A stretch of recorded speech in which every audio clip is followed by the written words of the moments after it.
I want to talk about why you're never going to be happy in this world. It's not going to happen. I'll explain why it's not happening for you and how easy it is to be happy in this world.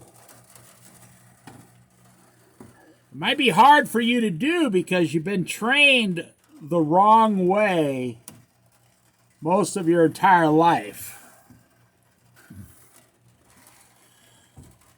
So, I want you to picture in your mind those old-fashioned scales before we had electronics and computers.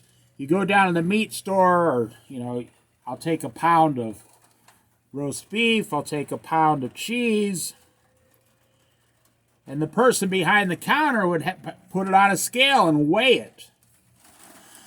On one end of the scale was a little metal weight that weighed 1 pound. And then they had to weigh your meat on the other side of the scale. And when it got right in the middle, you had approximately 1 pound of meat. Good enough. That was the old days. Now, I want you to picture that. See, what you're doing is you're working in a system that has been broken since the beginning of time. That's the monetary system. You're not working for God's spiritual system. You're working for the world's monetary system. The false god of consumerism. But here's the problem. Now listen, don't go away. Listen to this. I want you to hear one thing in this video. It's right here. When you went in to buy that meat or that cheese, it was a fair scale. It was a fair deal. You'd get a pound of meat or cheese for a pound of the weight. The world was demanding, this weight, this metal weight that weighs a pound, but then, it was always even. You got a pound for a pound. In today's society, I would say since about 1990, and then it really intensified in the year 1999, 2000, and then 9/11 hit in 2001, and it quadrupled the intensity again. And then we went through the recession of 2008, 2009, 10, 11, 12, 13. Then we went through 2 years of a plague, a worldwide pandemic virus, 2020, 2021. Here it is, 2022. And here is why what you're doing will never work. Because picture that scale in your mind again. Go back and picture the scale. What you're having to do now, I want you to reverse the scale. The world no longer demands that you give a pound of weights for a pound of product. I mean, look at inflation, my friend. The world is now demanding, the world is so broken you can't even understand what's going on. The world now demands you give 10 pounds of metal weight, meaning payment, for 1 pound of cheese or 1 pound of roast beef. It's usually chicken or turkey because that's all you can afford today. And this is not a negative video. This is a video about why you're not happy and how to become happy, how easy it is to become happy. You see, you're trained in this world. The average person is trained. If you want to keep up with your house payment, your car payment, your credit card payments, all the stuff you want to buy, all the stuff your wife wants to buy, and all the stuff your children require, all the taxes, the food, the inflation, high gas prices. What you have been trained is if you want to keep up with all of that, you have to put forth more effort. Doesn't matter how much they charge you. The more they charge you, the more you believe, you falsely believe, you wrongly believe, well, if they're charging more, then I have to put forth more effort. If they charge me more, then I'm going to have to work more. And I'm telling you,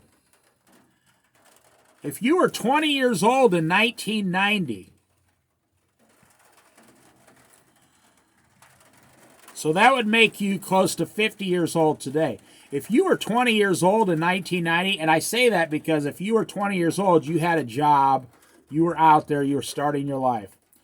For the past 32 years, every single person in America has been increasing their productivity, meaning your physical output for the job, and they have been decreasing your wages in so many ways. You might get a raise every year, but then they raise the price of gas. You might get a raise, they raise taxes. You might get a raise, now you got to fix the roof on your house. You might get a raise. You see, there's nobody I know that's gotten ahead since 1990.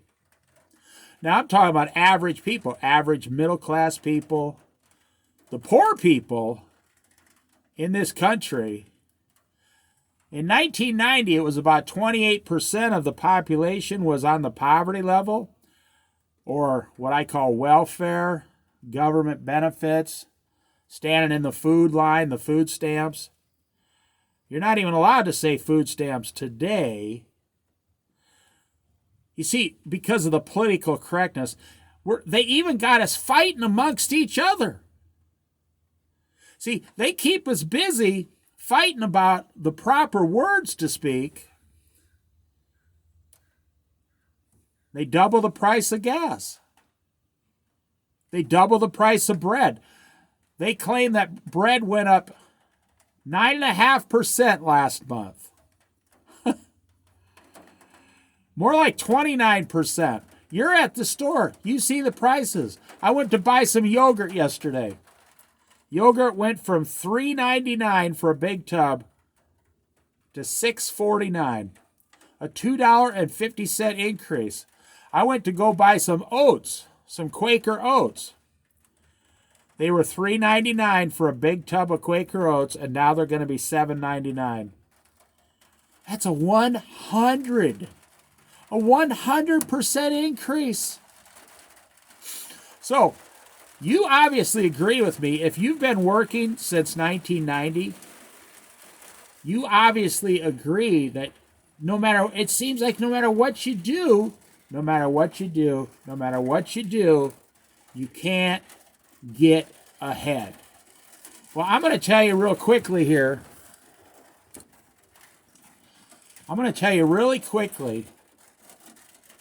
How to get ahead. The answer is so simple. But you're going to have trouble doing it because of the way you've been trained. There's only one way to get ahead in this world. Keep working the same as you are now and decrease all your consumption while increasing all your savings. So let's say right now you save 3% a year and you never get ahead. That means you spend 97% a year just to survive, my friend. If you're saving 3% a year, you think, well, I'm doing pretty good because my wife and I, we make $70,000 a year. We save $2,500 a year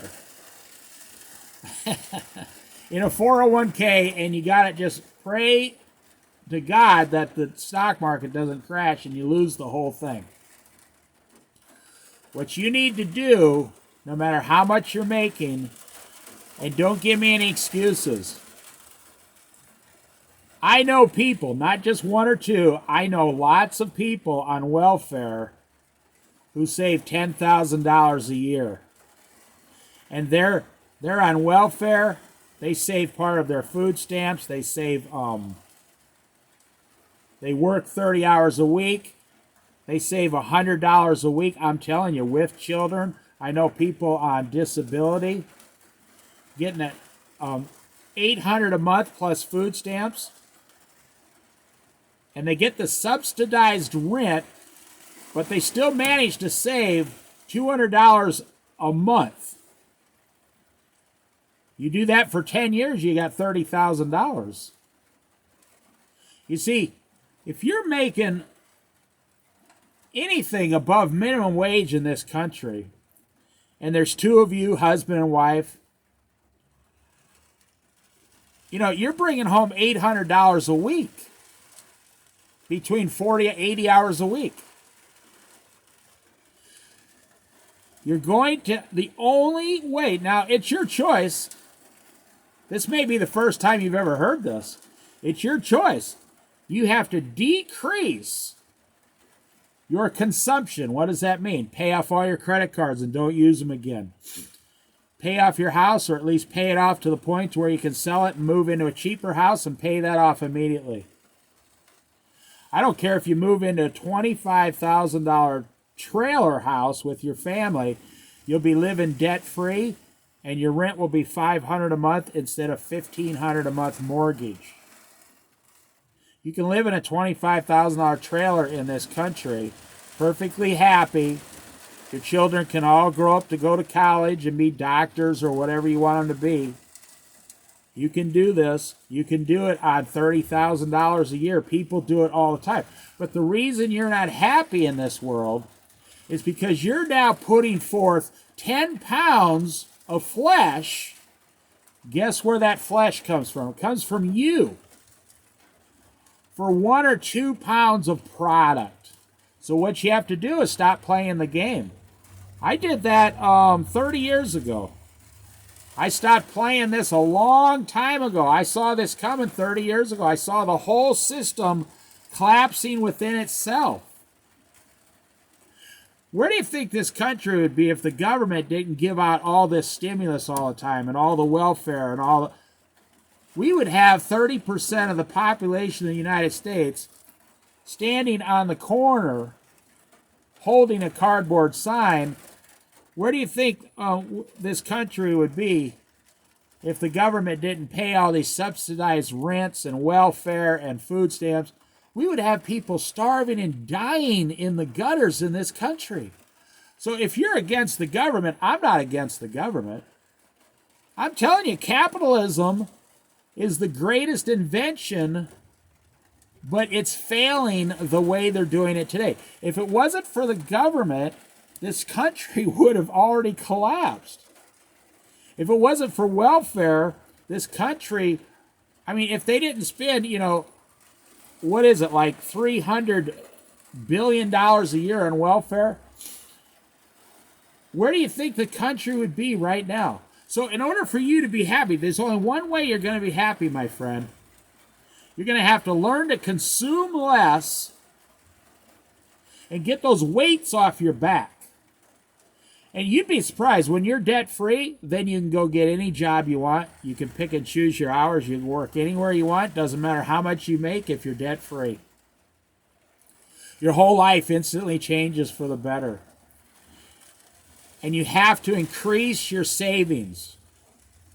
You're never going to get ahead until you're saving a minimum of 20% of your checks every single week. Every time you get paid, 20%. If you make $30,000 a year, you got to save $6,000 a year. You got to pay off your cars, pay off your credit cards, sell those cars, and start driving $5,000 cars. Pay off your house and move into a smaller house so there's not as many repairs. You're not happy because you're given 10 pounds of flesh for 1 pound of product. The only way you're going to be happy is if you reverse that and give 1 pound of flesh, and you don't need 10 pounds of product any longer in your life to be happy.